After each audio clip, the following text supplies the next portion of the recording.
Uh, I used to have one. I had actually at home, yeah, and I love being able to like sort of spread all my stuff out. But if you see yourself on a screen that size, it's like right. that's why when you hear actors interviewed and they say that they never watch anything that they're in, I was like, I kind of get it. Right. Oh, Uh, absolutely. Absolutely. okay. We are at 11 straight up. We've got some folks who are rolling in as we speak. Before we get into everything, first of all, welcome. Thanks to everybody. This is the Sequence 101 Basics Workshop. Before we get into the meat of it, and I hand things over to Nick, first of all, would love to know like where are you guys from, and if you're a business owner. So just drop that into chat. If you're sitting in the room with us, let us know a little bit more about your perspective. That helps Nick tailor the conversation today. And with that said, we'll also take questions throughout. So if you want to drop those into chat, if you have them, if he mentioned something that you're curious to learn more about, just drop it in and then we'll pick those up as we go along. But with that said, I'm Kevin. I'm the head of community at Sequence, and it's always my great pleasure to hand the reins over to Nick Sisler, and I I can hum a few bars and give you a rundown of who Nick has told me that he is before, but I think that he does a better job than I do. So I'm gonna pipe down, and Nick, welcome. Thank you so much, Kevin. I appreciate it. It's good to be back. We got three-quarters of a power hour coming for you when it comes to all things sequence. So I'm going to get started. And the whole point of this today is really to help. We've got a bunch of different people that typically join this. People who are interested in sequence, people who have recently joined sequence and need help getting started, or people who are just trying to revisit, get back to some of the basics, understand what they're doing. So want to make sure that we're addressing all of those pieces. But as Kevin said, please don't hesitate. We'd love to get questions in here. So let us know about your situation. We'll have plenty of this talk today will be interactive because I don't want to talk for 45 minutes straight, to be completely honest. So we want to make sure that this is useful as possible. So what we're going to do is going to walk you through kind of what sequence is, how it's helping people, and then go into real live actual maps so you can see how other people are building their maps. And we can actually show you how to make sure that you're getting started so you can rock and roll and finally take control of your finances. So with that, I am going to share my screen and we are going to get started. So give me a thumbs up, Kevin, when you can see it. I, Perfect. I could see it. Awesome, awesome, awesome. So, with that, here we are. Obviously, if you're here, you know something about sequence. And the whole point is that we are here to help people make smarter decisions with their money. And what I want to show you is there we go. What is sequence, right? Well, we help you visualize and automate your financial cash flow, whether that's personal, whether that's business, whether that's both. We are here to help you with that. And the way we do that is by allowing you to set up smart rules so that we can start to move that money between your existing bank accounts for any additional accounts that we might help you create, because we can do it in 2 clicks. So you don't need to take all your paperwork and everything down to the bank, wait in line, fill out all the forms, wait for the account to be open. We can do it in about 30 seconds, whether that's for your business or for your personal life. And as a result, help you build that financial security without the constant effort that personal finance always seems to take. So, again, we have a couple different types of users that we're seeing across our thousands of users, and it kind of sorts into three different groups. We've got our basic money movements. We got people who are literally just trying to start out, like, let me set up an emergency fund because we can all know how hard it is to just start setting some money aside. Or maybe it's I need to invest more consistently. So we're going to start sending some money to those investment accounts, like some of those more basic pieces. Then we've got some more advanced budgeting where it's starting to do some type of like waterfall. So maybe I want to top up my emergency fund. I want to set money aside for my bills. I want to make sure I have dedicated money for spending and fun stuff. And then I want to make sure that the rest of my goals are being taken care of and set aside for. And then we've got some insanely complex maps. I can't even begin to tell you how complex some of the maps are that users are sharing with us because Kevin does such a great job in our Reddit community. And obviously it's anonymized, so a lot of people are really willing to share their maps and get feedback. So if you haven't checked out excuse me, I said Reddit, Discord. We're Just in both, Oh, in but both. yeah, Okay, there we for go. sure. There we go. But the amount of feedback helping, like it's an unbelievable spot. So if you have not checked out both the Reddit or the Discord community, it is an amazing resource because people are it's crazy how willing people are to help out other people, not only get started, refine their maps, share what they're doing. So it's a great spot for best practices. But in some of those maps, you'll see people literally setting aside money each week for their pizza night, for their Xbox subscription, like literally dedicated accounts just for those individual pieces. That's too complex for me, not gonna lie. But if you want to do it, we can make sure that it happens for you. So with that, I wanted to take a couple, not even a couple minutes, a couple seconds, just to give you some of the success stories that we're seeing. So Dave, real user of ours, amazing guy, in 7 months paid off $41,000 in debt. He was spending a ton of time managing the money, so we're literally saving him an hour and a half every single week. And during that, not only did he pay off all that debt, but added an additional $1,000 per month, $12,000 per year towards his savings and investing goals. He literally cut his debt in half. So we were talking about, everybody thinks that improving your finances can take forever and you're never going to see any success. Imagine cutting your debt in half a year. Like, this is unbelievable stuff that we're seeing, and we're going to walk you through that process today and how you can do the same thing. And another one of our users, James, saved $5,000 in his first 2 months, 2 hours per week, automated $2,000 in savings. Again, imagine 24,000 extra dollars that you were either saving or investing every single year, and how that compounds year after year after year, and finally felt in control of his money and spending. And these are some of the messages that we get literally every single day. It is success story after success story. Takes a little bit of work, right? And that's what we're here for today, is to help you understand how to do it, because nothing in life is easy that's really worth it. But we make it as easy as humanly possible. If you can put up a couple minutes of work, maybe an hour worth of work, we can show you how you can finally take control of your finances. So again, when you do have your own success, please let us know, because we love to see this stuff. We have a whole dedicated Slack channel just for these messages so that everybody internally can see all of that success. And just as a quick background, my name is Nick Sisler. I've been with the company for a long time now, and my entire professional career has been in the personal finance space. Was a financial advisor for a number of years, led a team, started building software for advisors, ran sales for a couple different advisor software firms, worked at Vanguard's innovation studio and wealth management team. So I love this space of personal finance, and it's near and dear to my heart. I don't know if you can tell that picture. It's probably super small right now, but this one right here, my uncle unfortunately passed away unexpectedly because of glioblastoma.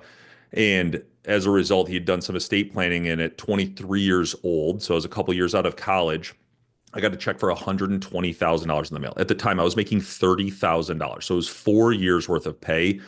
And that literally changed my life. My now wife, then girlfriend, and I were living downtown Philadelphia. She was a high school teacher. I didn't know what I wanted to do with my life, was working in real estate.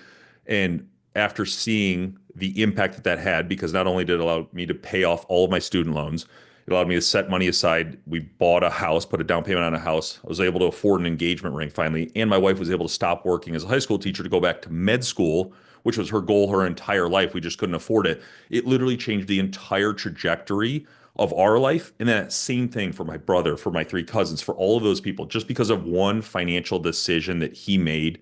Take out a life insurance policy to have each of his nieces and nephews. So, like, the power of personal finance and taking control of your finance and making better decisions has had a huge, like, literally a impact on my life that I can't even begin to describe.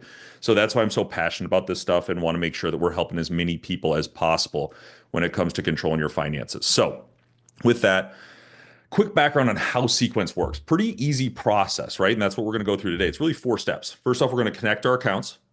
Then we need to determine our goals, because if we don't know what we want to do with our money, we can't really do it, right? Like, everybody wants to do better with their money, but what does better mean to you? For some people, it's investing more. For some people, it's paying down debt. For other people, it's finally taking control and not overspending. Maybe you got really healthy cash flow, you're making great money, but at the end of the month, it's just like, where did that all go?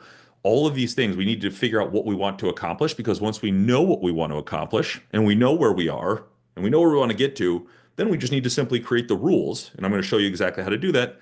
And then we get to sit back and relax. So the process today is going to be going through a couple different setups. We're going to walk you through literally an existing map that I helped set up for a business owner and his family, so you can see how it's done. It's kind of pre-built already, so I can explain it to you. And then we'll go into actually starting from scratch, so you can see how easy this is and how you can get started yourself. So let me switch over to my other screen. And Kevin, I assume you can see this now, right? The sequence? Yep, looks great. Wonderful. So what I'm in right now is in our playground. So if you go to our website, there's a little button up at the top called Playground. It's essentially like a free version of this that you can create without having to sync your real accounts if you want to play around with most of our functionality. It doesn't have everything, all the cool bells and whistles, but it allows you to essentially play out some scenarios and understand how this all works. And this is a map that I created for a two-income household. So one was a business owner, another one was just a W-2 employee making, consistent monthly income, biweekly paychecks. And I want to walk you through this process because I know I'm a business owner. I saw at least one other person say it in there. I don't know where everybody else is, but if you joined us later, let us know in the chat, A, where you're located, and B, what you do for work. Do you own your own business? Do you work for another company? Are you doing some freelancing? Just helps me understand where everybody is in their kind of financial journey and what their situation is so that we can make sure this is impactful as possible. But in this case, this might resonate with some of you business owners. In this case, the biggest challenges were tax time, right? So difficult to proactively set money aside for taxes because almost all business owners have all their revenue going into their business checking account and then they're paying everything out of it. And if you're not a business owner, you probably have the same situation. You might not have to worry about taxes as much because it's already being taken out of your paycheck. But when you have all of your money that you're earning going into one account, and that same account is paying your mortgage, paying your car payments, paying your insurance, paying your pizza bill, paying your kids' education, paying for daycare, whatever it may be, all of a sudden it looks good after payday, and then it shrinks back down, and then it grows, and then it shrinks, and it grows, and it shrinks. And it's so hard for us to actually make any progress on our financial goals. So it doesn't matter if you're a business owner or just an individual working at a bigger company, it's the same type of problem. But specifically for the business owner side, this is what we'll start with, and then we'll move to the personal. In this case, they needed a separate account for their taxes so that they weren't commingling those funds. Because it's one thing to look at an account that's got 100, 200, $500,000 and great, I can spend all of that. But then you forget, oh, no, come April, 25, 30% of that money I need to send back to the government. That's not a fun thing to do. And it makes it really difficult when it comes to projecting, spending, investing back in the business. So what we did was we simply created a new account for them. And it's really simple, right? See this little plus button down here? We call them pods. You just simply click it, you name it. In this case, we called it tax savings, create pod, and just like that, the account's opened. Now, I'll show you in the real instance so you can actually see how it is. But in this case, it'll have a real routing number, a real account number, and a debit card, both virtual and physical, that you can order so you can actually spend out of this account. Now, tax account, I wouldn't necessarily be spending, pulling money out at the ATM, but all of our pods, which are just checking accounts through our partner bank, Thread Bank, fully FDIC insured, based out of Nashville, all of those pieces, these are real dedicated accounts. So you no longer have to worry about just trying to memorize the last four digits like 0204. And what does that account for? No, we can actually change the name of this by simply clicking on here, taxes and savings, whatever we want to call it. But in this case, I'll just keep it tax savings so that we know what that money is dedicated for. In this case, they'd also read a book called Profit First. Great book, by the way, for any of you business owners. So they wanted to start implementing that, making sure that they're actually taking profits out of the business so that they weren't, they wanted to take some of the reward for all the work that they're doing. So Profit First can be a great strategy. So in this case, we created a Profit First account. They also obviously needed operating expenses, salary, payroll, you name it, like OpEx type stuff where they need to buy stuff for the business itself. So they wanted to make sure that they had a dedicated account for that.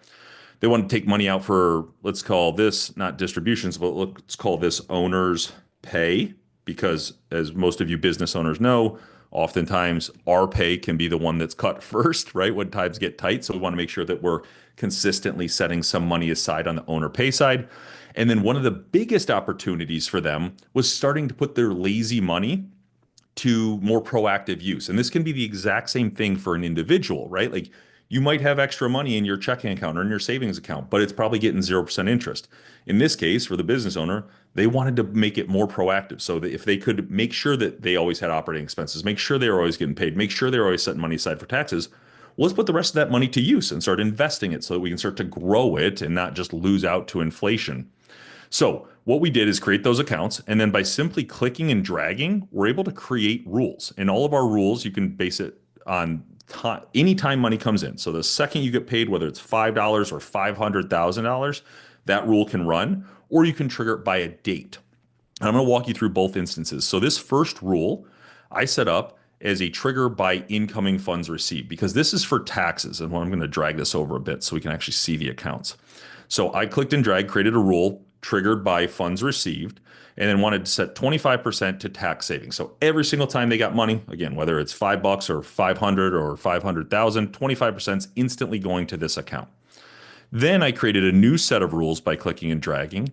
And this one I did as a time-based rule. So all of our time-based rules, you can do it daily, monthly, weekly, bi-weekly, the 1st and the 15th, or you can customize it differently. In this case, they wanted to just, hey, let's disperse the funds at the end of the month for everything else, like profit, for operating expenses, for owner's pay, and for investing. So that money would pool up inside of the business income account, their business checking account. And then 25%, as soon as they got paid, would always be going to the tax account. Everything else would pool up until the last day of the month. All of this money would flow. And all we need to do is click and create a rule right here by clicking the plus button.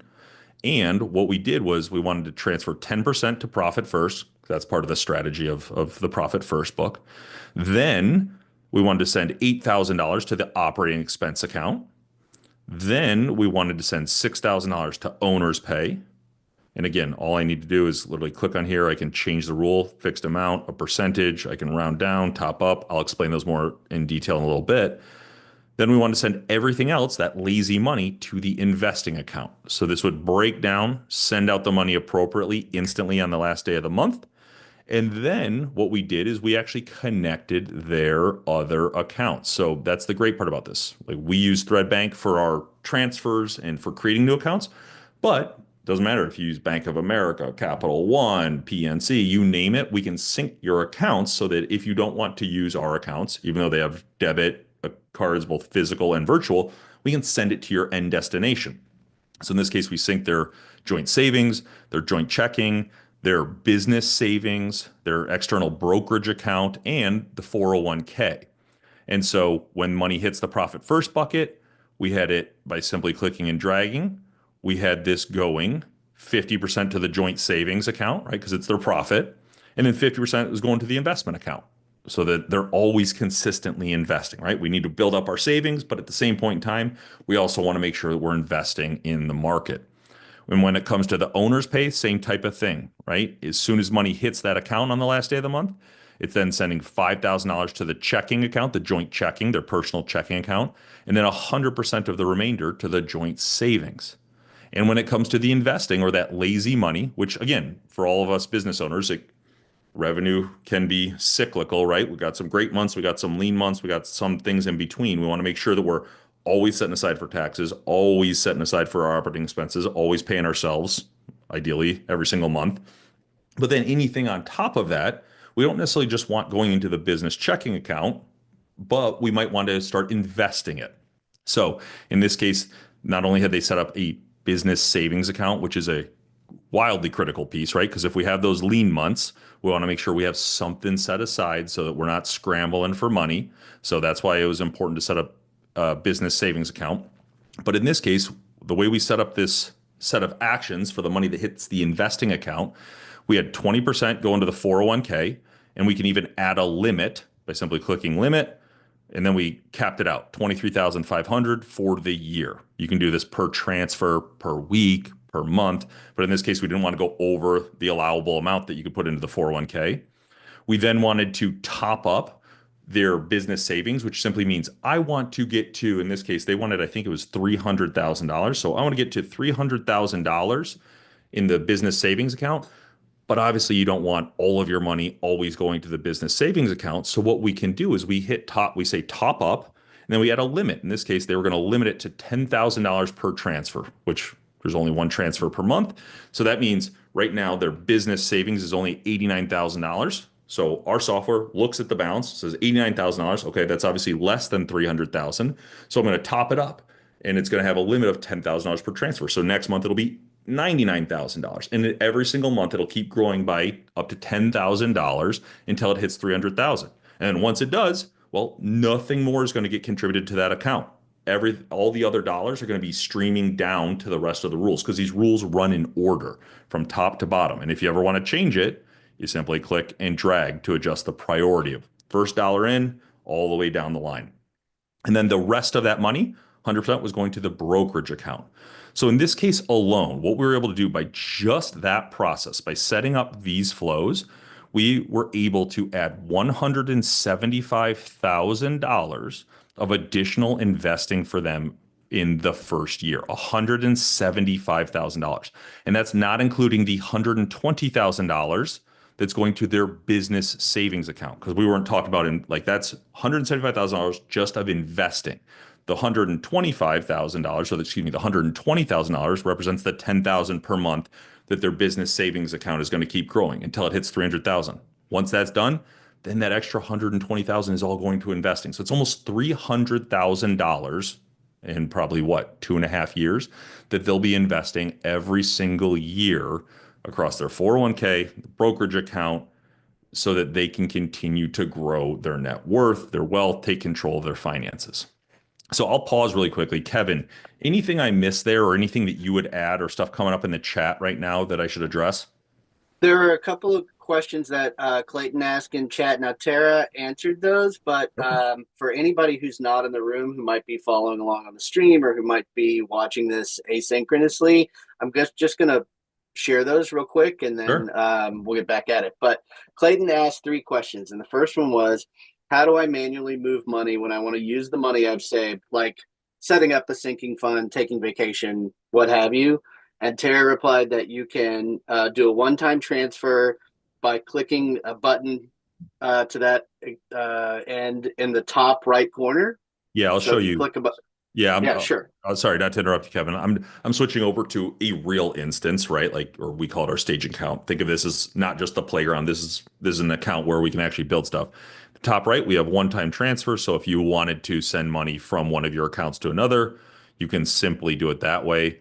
Or in this case, if you did have, I'm going to create a pod, which again, just remember is a checking account.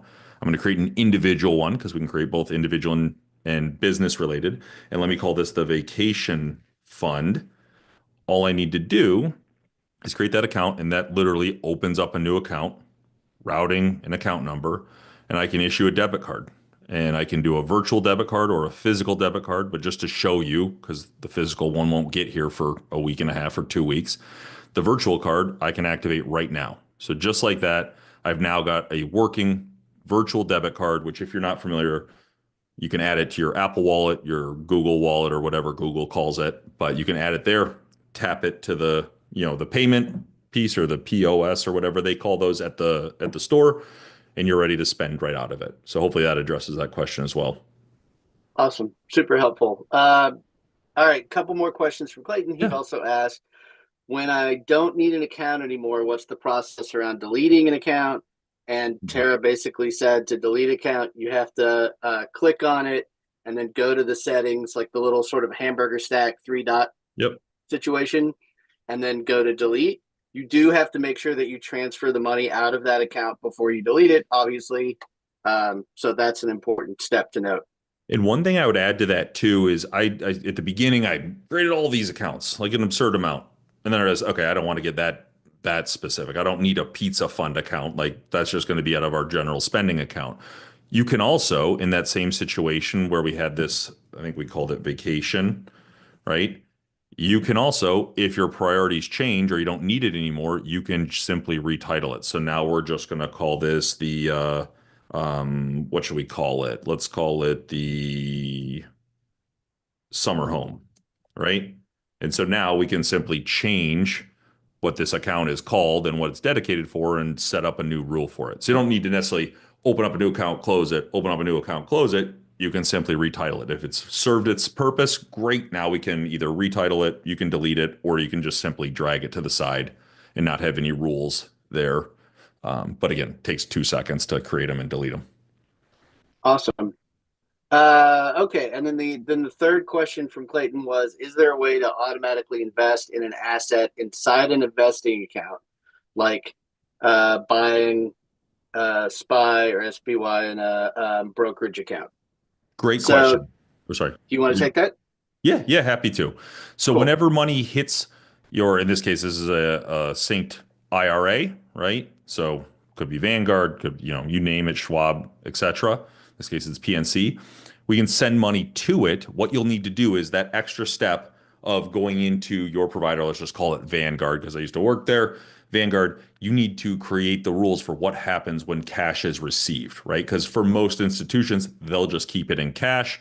But if you say, I want to, yeah, 100% of funds received goes to SPY, great, you can set that up. But that is one additional step. If you've just created the account, the investment account, and then you sync it and you send $1,000 every single month, typically, and I can't speak for all companies, but typically that's going to sit in the money market or some type of cash account. You just need to go into that institution and create the rule.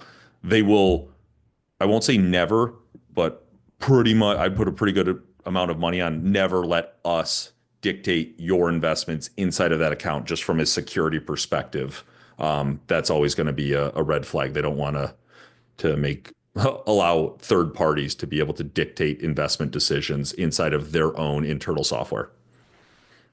We Yep, that did makes have one more. Uh, sorry if you guys had. Is there anything more to say on that note? I was going to share one more, but I want to make sure I don't step on you. no. Thank you for the explanation. I really appreciate it. You bet. Cool. I assume that's Clayton. I can't see you, but you bet. That's me. Okay, cool. And then Janine also had a question, and she asked, "How do I address error messaging regarding beneficiary name and account not matching?" This is something that always comes up. So it's a great question, Janine. Two income household with multiple businesses is her setup. So Nick, you want to speak to that? Yeah, you bet. So first thing is making sure that if you do have businesses as well, because we've got individual plans, right, for no businesses, and then we've got the plan for one business and then the plan for multiple businesses. If you have a business, or I should start, every single person will need to go through something called KYC, know your customer, know your client. Banking regulations, like can't get around it. You do the exact same thing anytime you open up any bank account or any investment account. Just it is anti-fraud, anti-money laundering regulation. So go through that. If you have one of the business accounts and you want to add your business, then you'll need to go through what's called KYB, know your business. Same thing. You have to put in your EIN, like where you located. I can't remember the other specific information. Maybe Tara can put it in there. But in that case, what you'll be doing, let me try to move this around here. In this case, if you sign up for the personal account, but then need to add a business, you simply need to go into here, add billing and plans, and then you can add business accounts. And all of a sudden, we can change our plan and start to move to a different plan so that you can start to add your business. When it comes to the original question of making sure that those account owners or mismatching beneficiaries slash owners align, what we typically see is somebody creates, let's call it an income source. Again, just a checking account that we create for you in either the name of this is Nick Franklin, the person, and Nick Enterprises, the business.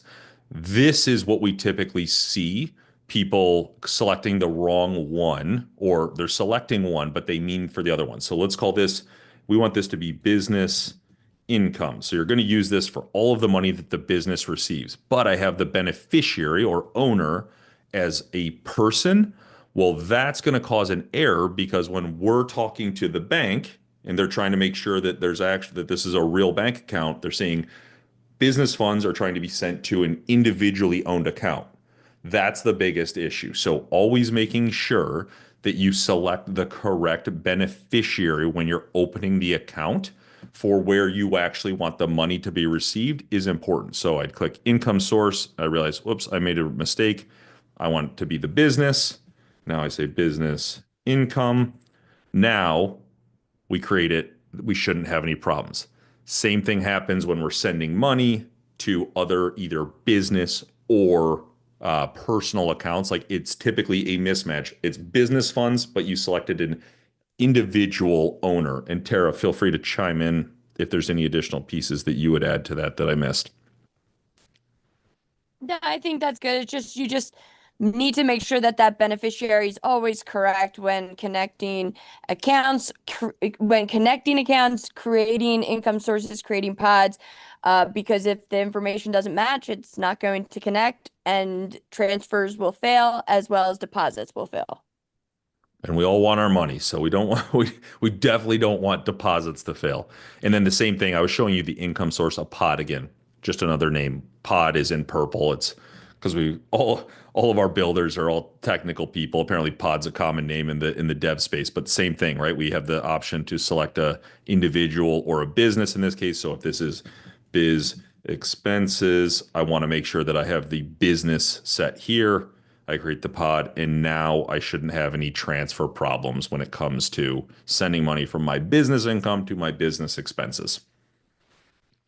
We do have another question. Nick, Yeah, can I throw this in here real quick? So that. Chris asked, am I able to connect my income from Stripe to Sequence? What I thought about doing was using the raw data from transactions to set up rules for transfers.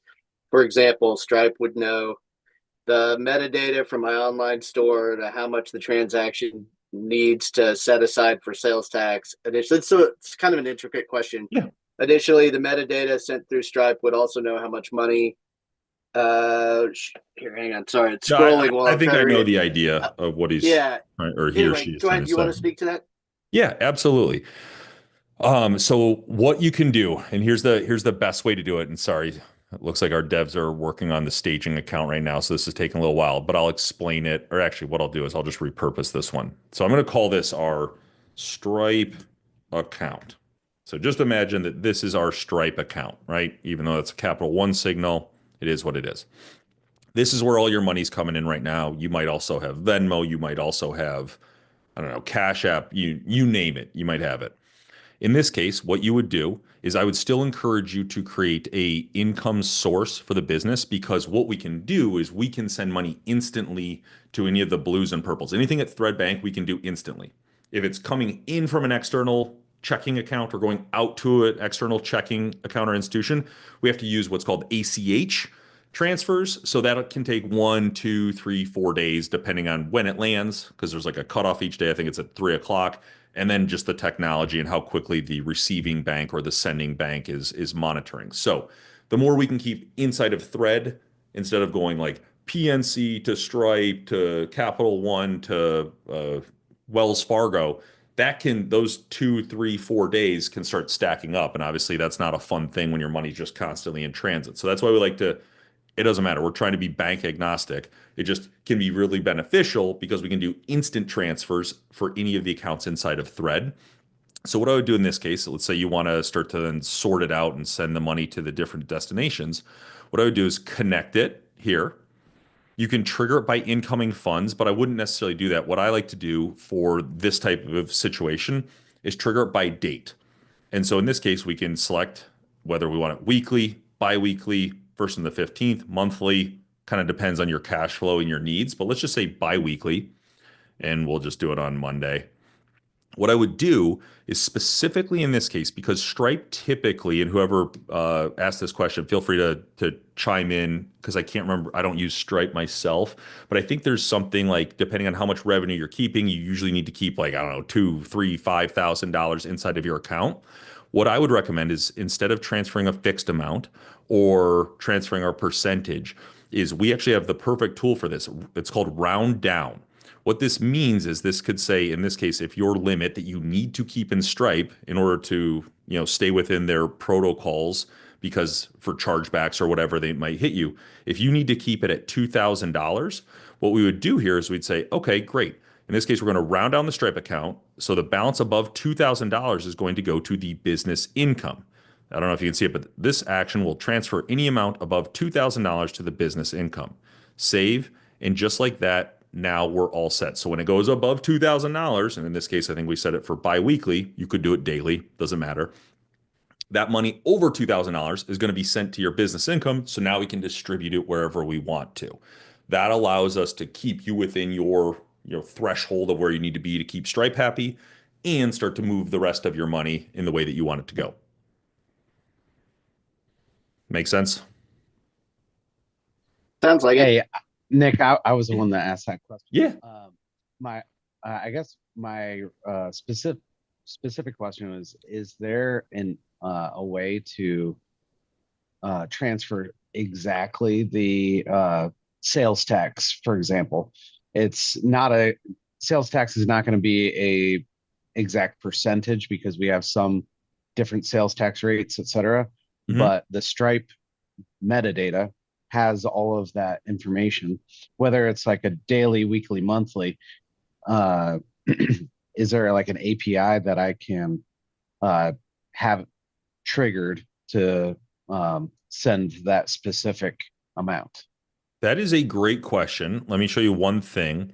We do have a remote API. I'll be the first one to admit you're getting above my technical level of knowledge, but this is the perfect question to ask in our Discord channel or our Reddit channel Also, because, let me just jump in. If you oh send yeah, us an email, we can we'll open the API for you, and we also have like a guide, like a simple guide on how to set it up. But like Nick said, Discord, there's a lot of people in there who know how to use the API and do crazy things with it. Okay, perfect. yeah, it's something I should honestly take a look at. I feel like there's probably 1,000 things that would be really cool to do, but I I I'll have not. also, hey Nick, I'm also going to throw in that I'll also drop in an invitation to the Discord community if you guys are in the space and watching along. So Awesome. cool. Awesome. Awesome. Okay. Um, Wonderful. Well, let me go back. I know this is kind of a sparse map here, but I want to be sensitive to our time. Looks like we got 9 more minutes. So I want to show actually building a couple rules because we went through this example right on the business side. But I also want to show you in this case, it doesn't matter if you're a two-income household or a one-income household, but since we went through the business example already, I want to show you just what it looks like for an individual. And here's what it is. So in this case, we'd created another income source. Income sources just happens to be blue. And so in this case, this is how similar to how we set it up in our household. So we've got spending money, and again, this is a pod, so we just simply click create new item pod because now we can start to divert the money. Because originally I had 8 different bank accounts for no other reason than that every single time we went to the bank, they'd open up 2, 3, sometimes 4 accounts. I don't know why, got no interest on any of them, but it wasn't all that helpful. And then I had to figure out like why do we have each of these accounts and why is money going there? Instead, what we did is we set up a spending money account, a household bills account, a goals account, and then in our case, obviously an emergency fund and a couple other pieces. But I just want to show you how cool this is because in this case, this is a pretty simple one. Making $10,000 a month. Well, we want to do kind of a simple 30 or 50, 30, 20 budget strategy where 50% of your money is dedicated towards your bills, 30% for your wants, right? It's like 50% needs, 30% wants, 20% goals and savings. And so in this case, all we need to do, simply click and drag, and we're going to trigger by incoming funds. You could do it by date, but if you've got a consistent paycheck, trigger by incoming funds works perfectly. Trigger by date can be more helpful if you have sporadic income because you can start to build it up. Like let's do it every 2 weeks or every month so that you can start to even out those cycles. But in this case, we'll do trigger by incoming funds. I'm going to say 30% to spending money. I'm going to click add an account. And then I'm going to do the debt and bills. And that's where we wanted 50%. And then the remaining 20% was for our goals. So just like that, anytime we get paid, now 30% or $3,000 will be going to spending, 50% or $5,000 will be going to the debt and household bills, and $2,000 to the goals account. And now we can take it a step further and say, okay, great. Well, we have our goals, but now in this case, we want to make sure we're setting aside money for family vacations because vacations are such a pain in the butt. I got 3 kids, like such a pain to budget for when it comes to it because you're going to spend a couple $1,000s one month and then nothing for a few months and then thousands of dollars and then nothing. So it's really hard to budget for. So what we like to do is now start to split this up. So we can say, okay, as soon as money hits, I want 50% to go to family vacations. And then I can even, instead of creating more accounts, what I can do is I can add a fixed amount of $500 just to show you some of the other functionality to our beach house down payment. And I want to add 100% of the remainder going to our, what was our other goal? New car. Save just like that. So now we've got 50% of whatever hits the goals. In this case, it'd be $1,000 going to our family vacation.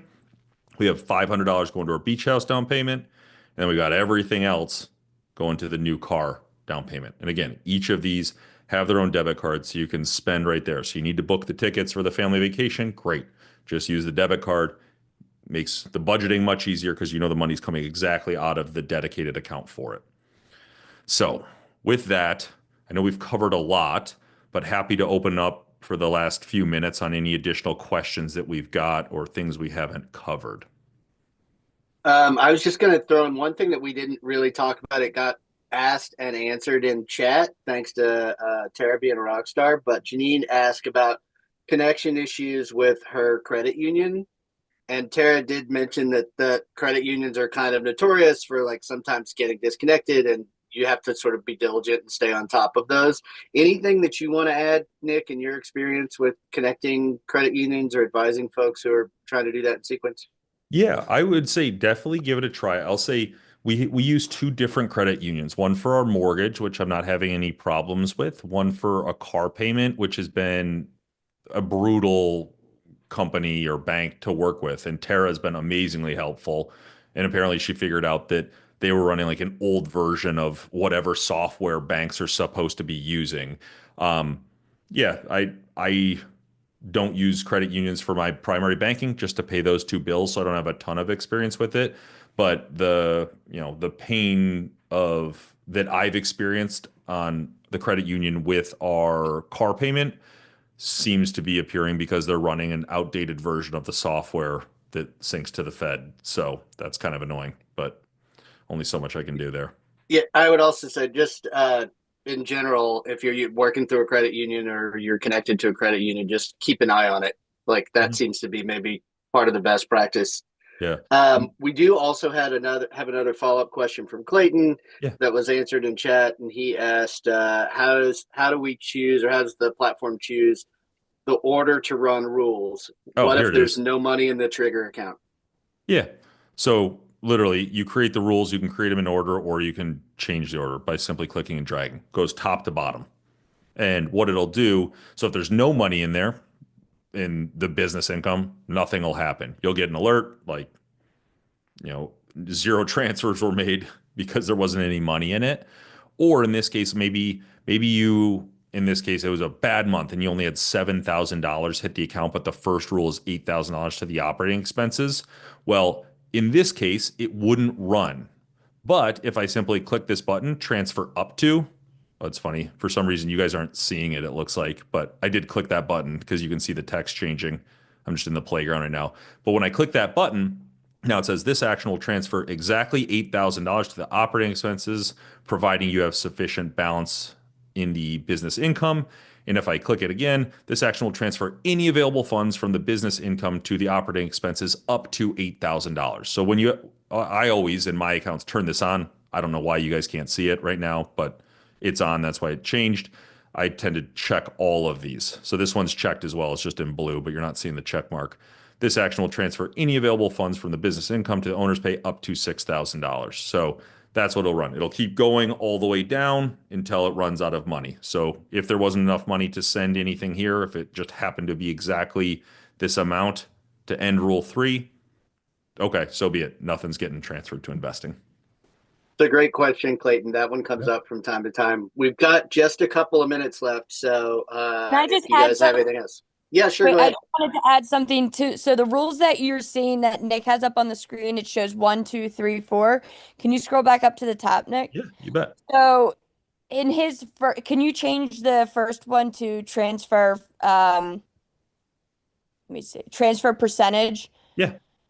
So as you can see here, so right now he has transfer percentage of source accounts balance. So it's let's just say 50%.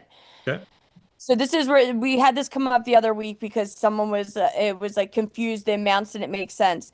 So the first step here is it's transferring 50%. So say if it's 8,000, it's going to transfer 4,000. And then this next step, it's going to take 10% of the 4,000 and transfer it. Oh, Tara, that's a great call. You're right. So in this case, If because you I have wanted to, yeah, so if you wanted to split it up between 3 different accounts, you're going to do it in that first step there. yeah, and so to make sure everybody understands, so in this case, if we're doing percentage rules, I created this first rule, 50%. So Tara was using the example. Let's just do $10,000. I know it says 56,000. Imagine it's $10,000. So this would say $5,000 goes to the operating expenses. If you create another rule to transfer a percentage, it literally says transfer percentage of the remainder. So now we were at 10,000, but we took 5,000 away, so now we're left with $5,000. That's $500 is going to be going to profit first. If you want it out of the total amount, just simply add the account here and do your 10% because that'll say $5,000 to operating expenses and then 1,000 because it's 10% of the original will be going over there as opposed to 10% of the remainder, as you can see right here. That's what you were talking about, Tara, right?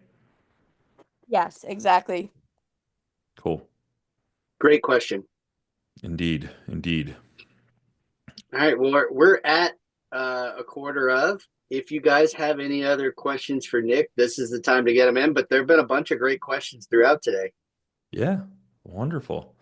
Well, it was great talking to everybody. Kevin, it looks like you already put the Discord invite in there so that people would take a look. It's wild how engaged that community is. I admittedly don't use Discord at all except for Sequence. So maybe you're more used to Discord than I am, but it's an amazing resource when it comes to asking questions, getting started, sharing your map, seeing what other people are doing. And yeah, our main focus is just get started with the basics. Everybody, or not everybody, some people, myself included, try to do everything day one and make it perfect. Don't start with that. Start with the emergency fund. Start with the, separating your bills versus your, fun money. Make it simple, get that momentum and start working because if you try to make everything perfect, unless you're already somebody who's got 50 spreadsheets, knows where every single dollar is going, and this is going to help you automate what you were already doing manually, my recommendation, like if you're not that type of person, my recommendation is start simple, create the income source, sync your current accounts, create a new pod that's your emergency fund if you don't have one, or create a new one for investing if you're not consistently investing, or maybe it's just to set up goals so that you can go on vacation or buy the engagement ring or whatever it may be, and just start setting a certain amount aside or a percentage aside every single month so you can start to see that growth. And now we can start to get that momentum. Don't let perfection be the enemy of progress when it comes to controlling your financial future. What is it that perfect is the enemy of good? That's exactly what I was trying to think of. I can't remember what Yeah. what it Yeah. was. Yeah. Hey, so couple of quick housekeeping things. Yeah. One, for those of you who joined us today, we'll send you a little update after it's over, just to get your feedback on how it went, or if there's anything else we can do for you. But I wanted to make sure that we emphasize if you feel stuck at any point, like to Nick's point, I think action is going to be your best bet just to get started. It doesn't have to be complex, but you can always reach out to us at support@getsequence.io. Those guys are great. They've seen everything. They can help you. And other than that, just wanted to say thank you to for Nick for being our esteemed MC again, and Tara for dropping some knowledge on the customer service and success side. But we really appreciate you guys spending some time with us. Indeed. Indeed. And everybody have a great 4th of July. Right. Happy Independence Day, y'all. And we'll send the recording around after if you RSVP'd. Thanks again, Nick. You Thanks, got it. Tara. Bye. Bye.